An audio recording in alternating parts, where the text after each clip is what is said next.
Relacionamento e sexo, relacionamento e sexo sempre trazem dúvidas, questões, indagações. Mais importante do que fazer é falar e se aprofundar no assunto. Como não poderia deixar de ser, a pandemia afetou muito a forma que a gente se relaciona afetiva e sexualmente. Casados estão tendo uma experiência maior com seus companheiros, convivendo 24 horas por dia, e solteiros estão se reinventando, descobrindo flerte online e também o alto prazer. A crise que estamos vivendo também aumentou o número de violência doméstica. Isso é uma dor que as mulheres conhecem bem. Para falar sobre tudo isso, eu vou conversar com a Regina Navarro Lins, que é psicanalista e autora de 12 livros, entre eles A Cama na Varanda e Novas Formas de Amar. Bem-vinda a Em Casa TPM 2020, Regina. Obrigada. Eu tô fazendo terapia de casal nessa quarentena. Queria saber se tem alguma queixa que seus pacientes mais trouxeram nesse momento? Não está sendo fácil a pandemia para ninguém. Eu recebo muitas mensagens e, por exemplo, o casal 24 horas por dia, 7 dias por semana. Recebo mensagens de pessoas que dizem assim: a gente saía para trabalhar, cada um para um lado de manhã, só se encontrava à noite no jantar, jantava rapidinho, ia dormir. Bom, agora eu estou me sentindo sufocada, porque o meu marido quer saber com quem eu estou no celular, quanto tempo eu vou demorar no computador. E eu, antigamente, ia almoçar com os amigos do trabalho, conversava e tal, estava livre completamente. Está sendo muito difícil. Esse aspecto é muito importante a gente observar, que nós somos regidos pelo mito do amor romântico, aquele amor que começou no século XII, mas não podia entrar no casamento, passou a ser uma possibilidade no século XIX, mas entrou para valer a partir de 1940, incentivado pelos filmes de Hollywood. Esse amor é calcado na idealização. Você conhece uma pessoa, atribui a ela aspectos que ela não possui, depois você não aguenta, na convivência você é obrigada a perceber o outro. Mas o mais negativo desse tipo de amor é a ideia de que os dois têm que se transformar num só. Então, isso é o oposto da individualidade. As pessoas casam, é muito comum você ver um casal que não tem menor respeito pela individualidade do outro, um se mete na vida, diz que o outro tem que dizer para o chefe, dizer para o cunhado, enfim. Então, eu acho que as pessoas estão começando a se dar conta de como isso é grave para uma relação. É grave numa situação normal. Na pandemia, é grave a enésima potência, porque você ficar sem respeito ao seu espaço, à sua individualidade, trancada 24 horas por dia, é muito complicado. Claro que tem as pessoas também que estão sozinhas. Recebo mensagens de pessoas dizendo assim: sou casada, estou trancada há 4 meses, eu, meu marido e filhos, e o casamento, eu gosto dele, tenho amizade, mas eu levo bem porque eu tenho um namorado que eu encontro uma vez por semana no motel. Então, agora está sendo complicado. A gente sabe que o número enorme de pessoas tem relações extraconjugais. E ela disse assim: o meu namorado também é casado, então a gente não tem praticamente como se falar com esse controle que há na pandemia. E tem os solteiros, as pessoas que estão sozinhas, que estão sentindo assim, uma necessidade de sair para a balada, encontrar os amigos, transar. Então, não está sendo fácil, não. Você acha esse distanciamento importante para a gente se conhecer? Assim, como essas pessoas estão lidando mais com essa solidão e a importância também da masturbação nesse momento? Pois é. Olha só, é muito importante que todos desenvolvam a capacidade de ficar bem sozinho. Isso não significa morar no alto de uma montanha sozinho. Significa você viver bem, sem precisar ser especial para uma única pessoa que vai te dar cuidados, atenção, só ela e tal. Na nossa cultura, ninguém aprende isso. Desde pequeno, todo mundo assim: você vai arranjar uma boa moça para casar, ou então, quando é que você vai encontrar a sua metade da laranja? O casamento, a relação amorosa é muito mais valorizado do que você se desenvolver individualmente, desenvolver essa capacidade de ficar bem com você, que, aliás, é uma coisa que te deixa muito mais apta para poder ter uma relação amorosa legal, com afinidade, porque senão a primeira pessoa que chega perto, você inventa alguém, né? E depois você se desencanta. Então, as pessoas sozinhas estão se ressentindo também. A questão da masturbação é muito interessante, porque a masturbação sempre foi um tabu muito grande, né? Se a gente for olhar a história do Ocidente, sempre, por exemplo, a igreja pregou desde o início, durante muito tempo, um preconceito muito grande contra o sexo e a ideia da nação eterna, quer dizer, as pessoas que tivessem pensamentos sexuais, desejos sexuais, teriam a danação eterna. Tanto que entre o século III e V, houve um fenômeno chamado fuga para o deserto, em que milhares de homens e mulheres foram para o deserto do Egito massacrar o corpo para se livrar da danação eterna. Muito bem. Então, é uma coisa horrorosa. E não era só da chicotadinha, não. Tem um relato de um homem que botou uma serpente para morder o pênis dele. Quer dizer, quanto mais dor física tivesse, mais a pessoa acreditava que ela estaria livre da danação eterna. Bom, aí o que acontece? Quando chegou no século XVIII, a medicina ocupou o lugar da igreja e passou a determinar o que podia ser feito sexualmente ou não. Se você lê os relatos dos médicos, você não acredita em relação à masturbação. Eles elegeram a masturbação e a homossexualidade para colocar todas as suas baterias contra.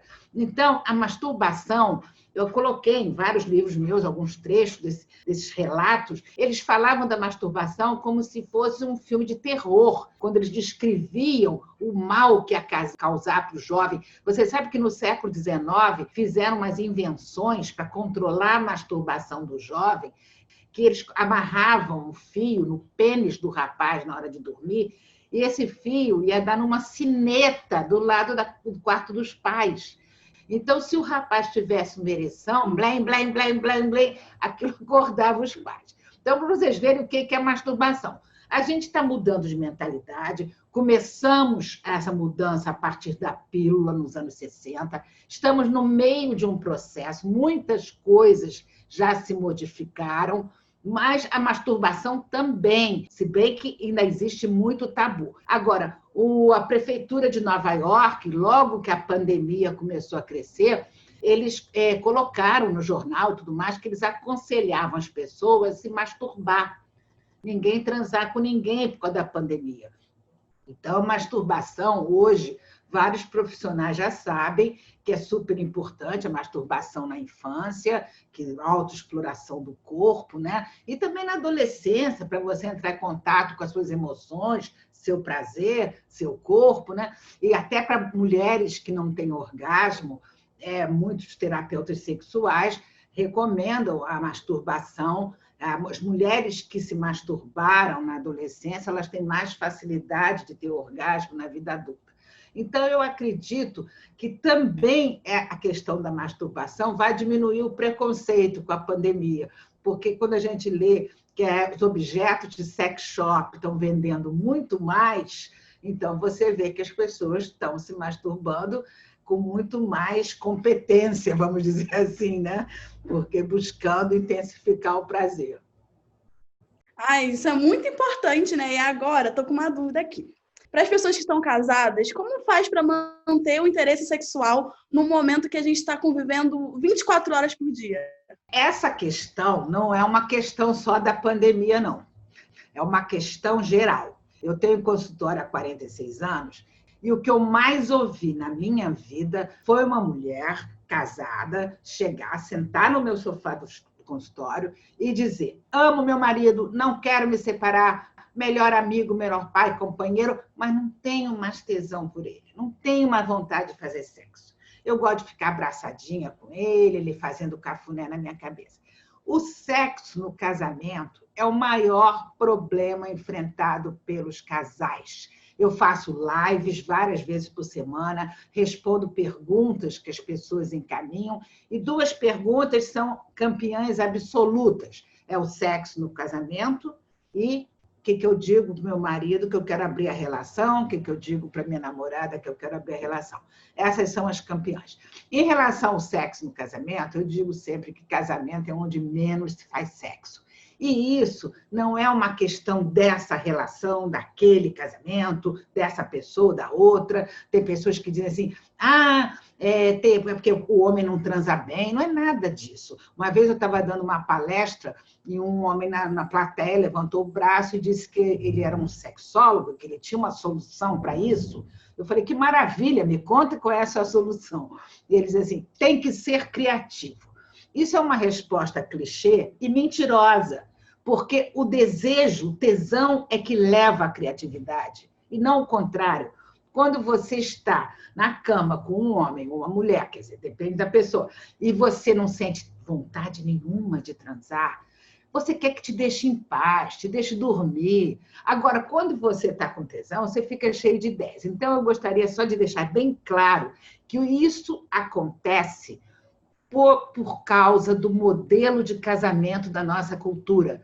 Esse modelo de casamento que todo mundo se enquadra, um modelo cheio de controle, possessividade, ciúme. Eu acredito que enquanto as pessoas se enquadrarem nesse modelo, nunca vai funcionar bem casamento. Quando eu escrevi meu primeiro livro, A Cama na Varanda, que foi publicado há 23 anos, eu vi uma notícia na televisão de uma pesquisa do IBGE, só com pessoas casadas. 80% se declararam decepcionadas no casamento. É um número altíssimo e ninguém fala, todo mundo pensa que casamento só existe uma forma. As relações amorosas têm muitas formas delas caminharem pela vida, né? Você não precisa se enquadrar. Então, a minha sugestão é que as pessoas joguem esse modelo de casamento que está aí fora e cada um crie a sua forma de viver. Porque com possessividade, ciúme, controle e desrespeito à individualidade do outro, casamento não vai funcionar nunca.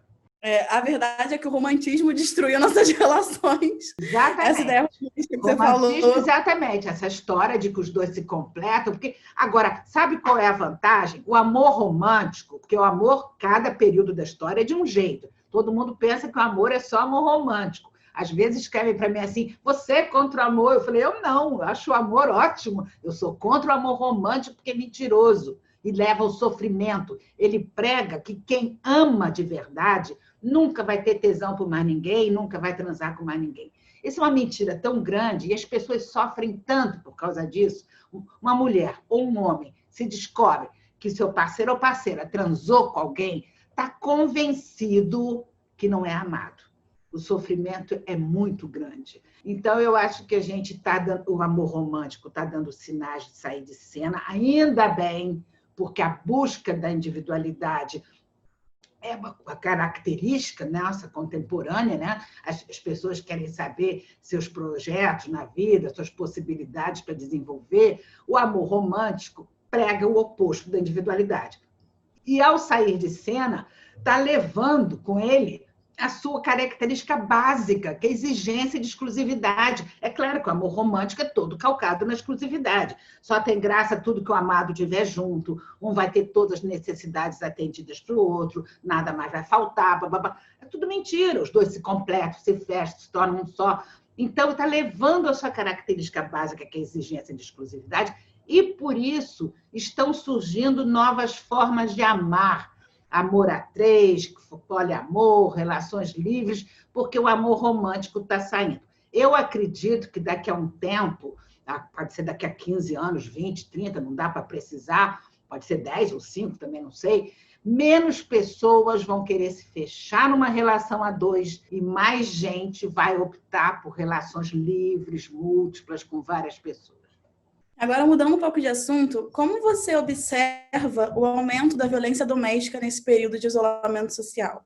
A violência doméstica é um problema gravíssimo, né? E, tem várias coisas aí. Isso surgiu há 5.000 anos, quando o sistema patriarcal se instalou, dividiu a humanidade em duas partes, homem para um lado, mulher para o outro, e definiu que a mulher é inferior ao homem.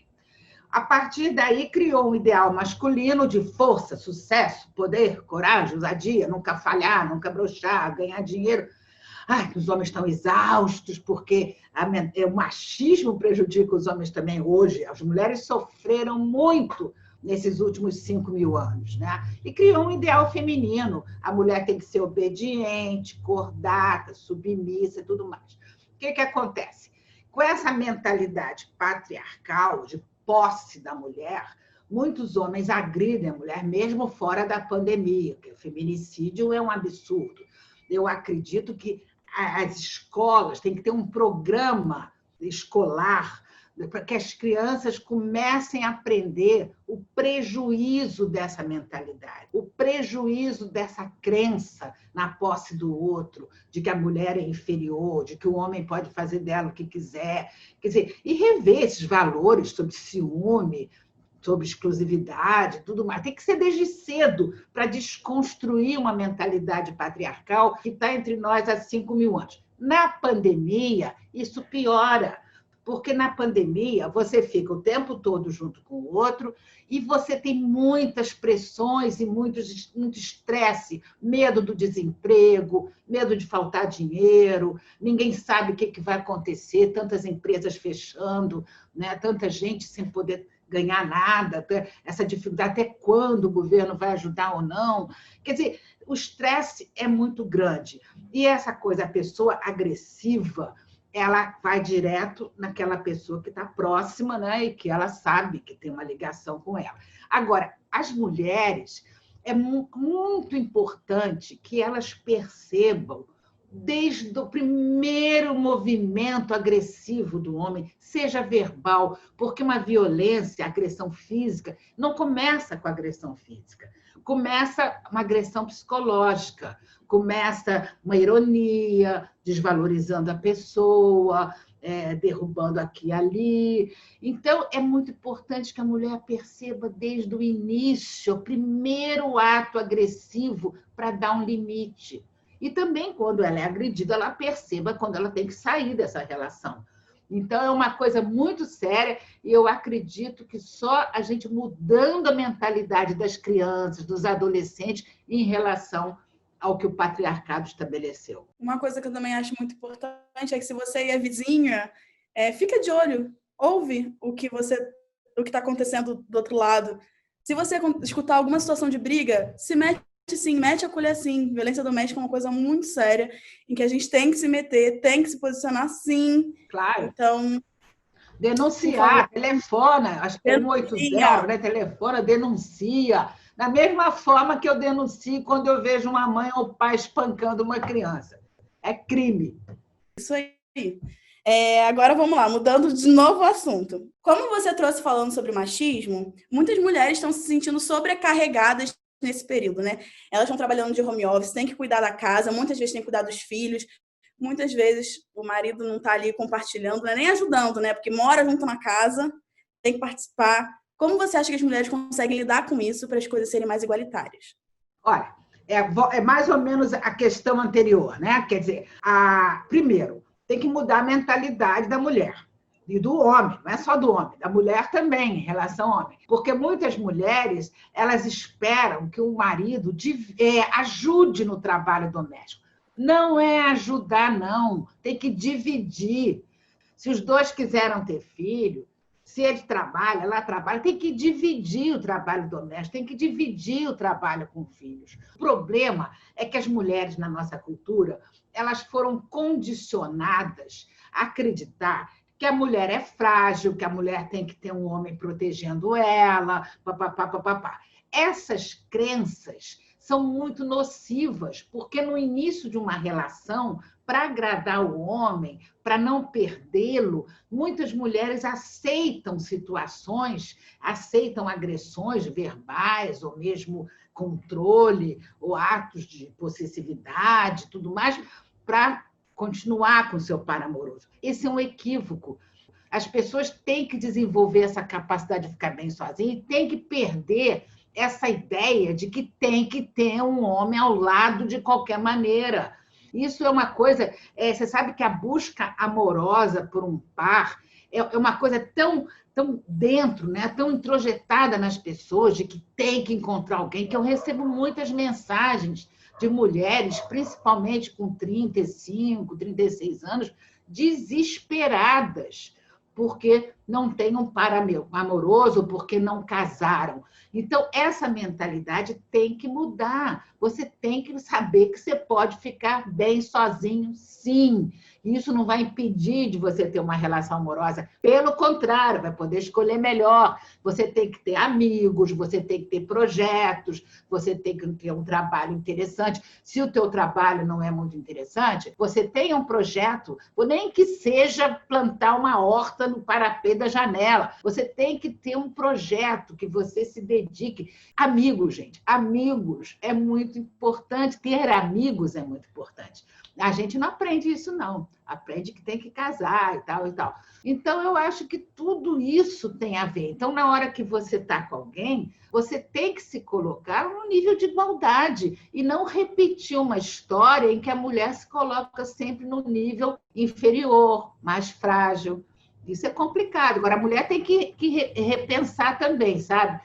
Porque o que acontece é o seguinte, quando eu dou palestra, eu pergunto assim, a mulher independente assusta o homem? Aí um monte de mulheres levantam o braço. Aí eu digo assim, tá, eu não acho que a mulher independente assusta o homem, eu acho que a mulher autônoma.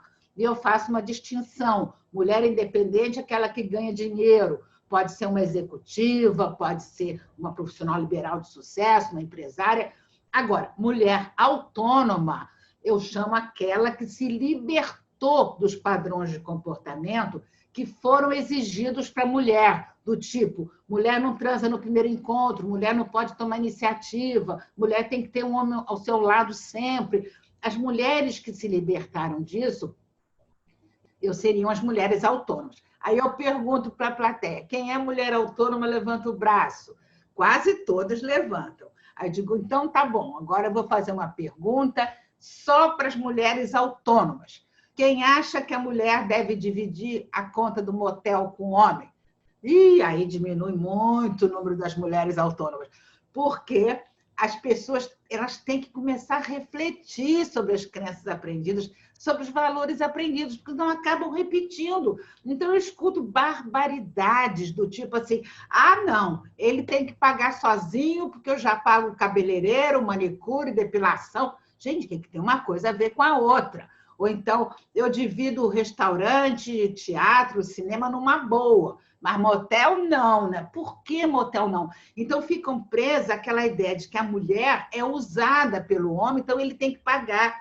Então, eu acho que tem que refletir sobre tudo isso, senão vai continuar sendo considerada inferior. A mulher não vai para o motel porque está também com vontade de fazer sexo, só deveria ser assim, só deveria ir para o motel se tivesse vontade. Então, por que só o homem tem que pagar? E eu não estou entrando na questão quem tem mais paga, um dia um paga. Eu estou discutindo a ideia de que o homem tem sempre que pagar por ser homem. Então, as mulheres precisam refletir também para se livrar dessa mentalidade. Tem alguma medida de ação que você pensa que existe para ajudar essas mulheres que estão se sentindo sobrecarregadas dentro de casa, com seus maridos, com seus filhos, com seu trabalho? Eu tenho visto assim, né? As escolas estão mandando o dever de casa. Então, eu atendo alguns pacientes que estão em home office, a mulher trabalhando muito, o homem trabalhando muito. Geralmente, as pessoas dispensaram as ajudantes domésticas, né? E fica assim, mas você tem que fazer o dever ontem. Hoje, eu fiz ontem, você tem que dar... Então, eu acho que tem que haver uma divisão mesmo, né? Metade para cada um, não tem jeito. As mulheres acabam sendo sobrecarregadas porque elas também já aceitaram isso desde o início. Olha, toda relação é regida por códigos, que na maioria das vezes, quer dizer, que passa um para o outro, na maioria das vezes inconsciente. Quer dizer, se você, por exemplo, um dia você começa um namoro, seu namorado manifestou ciúme. Se você achou aquilo bonitinho, mesmo que você diga o contrário, você passou para ele que você gostou. A comunicação inconsciente é a mais forte que existe. Então, por exemplo, tem mulheres que me falam assim, eu estou preocupada porque o meu namorado não sente ciúme. Olha que coisa absurda. Em vez de ela estar feliz, o namorado que não sente ciúme está preocupada, porque a gente aprendeu a associar amor a ciúme, e isso é uma mentira. Então, muitas vezes, os códigos que foram estabelecidos no início da relação, eles precisam ser revistos, Mas aí a pessoa, para propor essa revisão, ela tem que ter muita clareza do que ela quer, porque não adianta você dizer, vamos rever esse código, se na verdade você tem medo dele te abandonar, dele ir embora se você quiser rever o código, entende? Então a gente tem que ter clareza do que a gente quer para a vida da gente. Você tem alguma dica, alguma coisa para falar para os solteiros que querem encontrar, né, ter um encontrinho romântico, e para os casados também que estão se sentindo sobrecarregados? Olha, para os solteiros que querem encontro romântico, eu sugiro que eles leiam meu livro, Novas Formas de Amar, para não desejar mais encontros românticos. Porque eu acho que você pode amar uma pessoa, ter uma relação ótima e não precisa ser romântico. Gente, quando eu critico o amor romântico, não estou criticando mandar flores, porque as pessoas, elas confundem, elas pensam que amor romântico é ser delicado, carinhoso com o outro. Não, isso é ótimo. Então, o amor romântico, o pior, o nocivo, o que causa prejuízos, são as expectativas e os ideais desse amor, que os dois se transformam num só, que um só pode ter olhos para o outro, ninguém pode ter uma vida própria.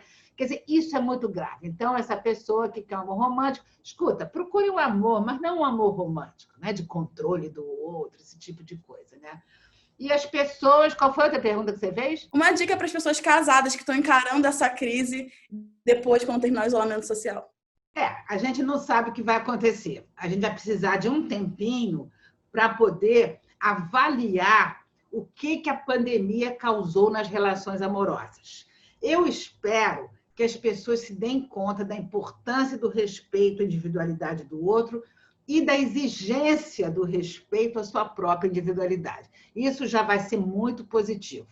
E também a questão do sexo no casamento. As pessoas perceberem que isso faz parte de um modelo que tem que ser reformulado. Quer dizer, eu sempre digo assim, não é substituir um modelo por outro, é jogar fora esse modelo, porque tem uma coisa muito importante. Como os modelos tradicionais, em geral, né, na relação amorosa, não dão respostas satisfatórias, está se abrindo um espaço para cada um escolher sua forma de viver. Isso é muito importante, isso nunca aconteceu. As pessoas sempre tiveram que se enquadrar em modelos, e se enquadrar em modelos é muito ruim, porque aniquila as singularidades, fica todo mundo pensando parecido e vivendo parecido. Então, eu acredito que cada um escolher sua forma de viver é a grande chance do momento. Então, vamos lá. Você que falou muito sobre você, lidar com você. É possível ser feliz sem estar num relacionamento estável, amoroso? Com certeza absoluta. Se a pessoa se libertar dessa crença, porque a coisa mais importante é a gente refletir sobre as crenças aprendidas, sobre os valores aprendidos, para conseguir se libertar do moralismo e dos preconceitos. Agora, tem uma coisa, tem que ter coragem, porque tem pessoas que têm uma vida muito insatisfatória, estão muito infelizes, mas se agarram aos padrões conhecidos, se agarram aos modelos, porque tem medo do novo, que assusta, tem medo do desconhecido. Uma pessoa viver sem um par amoroso é ótimo. Ela tem que ter projetos de vida, ter amigos, ter uma vida dela. Eu acho que qualquer um tem que desenvolver isso, sendo casado, sendo solteiro, tendo relações múltiplas. Cada um tem que realmente desenvolver essa capacidade. E parar com essa ideia, que foi uma ideia que a nossa cultura sempre reforçou, de que você só pode ser feliz se tiver um par amoroso. Isso é mentira. E, por ser mentira, gera tanto sofrimento. E como identificar o momento ideal de terminar um relacionamento que está te fazendo mal? Como você consegue fazer isso de uma forma menos dolorosa possível, principalmente quando envolve filhos, né? A separação, não vamos botar... Olha, durante muito tempo as pessoas não se separavam por causa dos filhos. Isso é um absurdo, porque você está dando uma responsabilidade para os filhos que eles não merecem ter. Então, hoje a gente sabe que filhos de pais separados não são mais problemáticos do que filhos de pais casados. A questão é a hora da separação, quando os casais são incompetentes, né, a maioria na separação, então um ataca o outro, um agride o outro, tal. Então, a separação geralmente é muito dolorosa, porque você, além do fato do hábito que você tem o outro, você investiu naquela ideia de que dali para frente você nunca mais seria sozinho, né? Você encontrou sua alma gêmea, você estaria protegido, né, de qualquer problema da vida, você estaria com alguém protegendo você, e não é verdade. Então, eu acho que a separação ela é dolorosa, às vezes nem porque existe muito amor, mas é porque no momento, quando você é abandonado, quando você é deixado, outra parte pede a separação, você reedita inconscientemente todas as perdas, todos os abandonos vividos anteriormente. E isso exacerba a dor do momento. Por isso que, às vezes, uma separação é extremamente dolorosa e quando você chega mais perto, você vai conhecer melhor o caso e tudo mais, você vê que nem havia uma boa relação, que nem eu tive uma paciente há muitos anos que ela chegou chorando porque ela tinha 43 anos, o marido se apaixonou por outro e foi embora. E ela tinha 3 filhos e tal. E lá pelas tantas eu pergunto assim, como é que era a sua convivência com ele, o afeto? A gente nem conversava, tal. Tá bom. E como é que era a vida sexual? Não tinha nada. Vem cá, você está chorando por quê? Então, eu acho que isso ilustra, né, como as pessoas sofrem, e não é pela separação em si, é porque ativa uma tecla interna, inconsciente em você, de todos os abandonos que você viveu. Então, eu acho que as pessoas têm que avaliar, mas têm que reformular essa ideia de que tem que ter alguém ao lado, senão vai morrer, senão não pode viver bem. Isso é uma ideia falsa, mentirosa. Às vezes a pessoa nem ama a pessoa, ama a ideia de estar numa relação estável e... porque também tem o seguinte, né? Na nossa cultura, com essa história do amor romântico, você observa que as pessoas amam estar amando, se apaixonam pela paixão, muito mais do que por alguém específico, né? Sim, agora vamos para a última pergunta. Você acredita que esse período vai mudar a forma que a gente se relaciona no futuro? Principalmente em relação a sexo? Olha, não dá para a gente dizer exatamente em que pontos vão mudar. Eu acho que a gente pode fazer suposições. Eu espero que mude a percepção de que as 2 pessoas não têm que se transformar numa só, que é impossível, isso não existe. Essa fusão que o amor romântico propõe só existe do bebê no útero da mãe. Não existe depois. Então, vamos tirar isso da cabeça e cada um ir se desenvolvendo. Eu espero que o preconceito com o sexo diminua, com a masturbação e namorado. Eu tenho um rapaz que ele namorava uma moça aqui, cada um dormia na casa do outro e tal. De repente, ela foi visitar os pais em outro estado e começou a pandemia e tal. Ela não voltou, ficou lá. Então, eles se relacionam, fazem sexo virtual pela internet e tal. Eu espero que haja uma reformulação da maioria das crenças das relações amorosas. Eu acho que se as pessoas começarem a refletir e não apenas repetir o que ouviram, já vai valer. Nossa, essa conversa foi incrível, assim. Não sei vocês, mas eu vou levar para minha vida já. Muito obrigada, assim, por tudo, por estar aqui, por ter aberto a mente de muitas pessoas. Obrigada, TPM, também. E até a próxima. Obrigada.